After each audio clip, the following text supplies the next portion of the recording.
தேசத்தின் நம்பிக்கை மாத இதழ் அப்பா பதிப்பகம் இணைந்து வழங்கும் நேர்மையாளர் சகாயம் IAS அவர்களின் அனுபவ பதிவில் கடைசி தரையில் கண்டாங்கி சேலை சென்னை புத்தக கண்காட்சியில் விற்பனையாகி கொண்டிருக்கிறது. திமுகவை சேர்ந்த திரு RS பாரதி இணைந்திருக்கிறார். அவரிடம் பேசலாம். சார் வணக்கம்.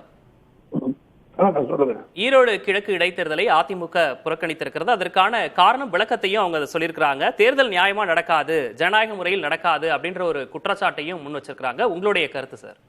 அதாவது தான் திருடி பிறரை நம்பான்னு சொல்லுவாங்க ஒரு பழமொழி. அதுபோல இவங்க செய்ததெல்லாம் ஆட்சியில் இருக்கும்போது அடுத்து நானே பாதிக்கப்பட்டேன். 2001 ஆலந்தூர் நகராட்சியில் தேர்தல் நடந்த போது என்ன ஜாலியன்வாலா பாகே நடைபெற்றது என்று எல்லா பத்திரிகைகளும் எழுதியது. தேர்தல் ஆணைய கமிஷனிடம் நான் நீதிமன்றத்திற்கு சென்று மறு தேர்தலை கொண்டு வந்து நீதிமன்றத்தின் வாயிலாக வெற்றி பெற்றேன் என்பது வரலாறு. ஆக இவங்க செய்த அராஜகத்தை எல்லாம் மனதில் வைத்துக் கொண்டு எங்கள் மீது பழி சுமத்துகிறார்கள். இப்பொழுது தேர்தல் கமிஷன் இப்போ இவங்க வேடிக்கை பார்த்துக் கொண்டிருக்கோமா? தேர்தல் கமிஷன், மத்தியில் இருக்கிற தேர்தல் கமிஷன் யாருடைய கட்டுப்பாட்டில் இருக்கிறது? ஆக இதையெல்லாம் ஒரு நொண்டி சாக்கு. காரணம் இவர் தொடர்ந்து தோத்து கொண்டே இருக்கிறார்கள். எடப்பாடி வந்ததற்கு பிறகு தோல்விதான்.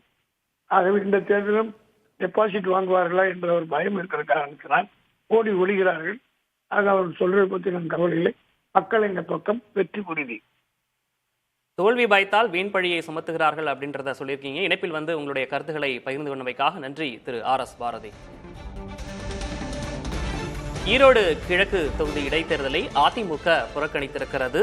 தேர்தல் நியாயமாக நடக்காது, ஜனநாயக முறையில் நடக்காது என்ற விளக்கத்தை அளித்து இந்த தேர்தலை அதிமுக புறக்கணிப்பதாக விளக்கம் கொடுத்திருக்கிறது.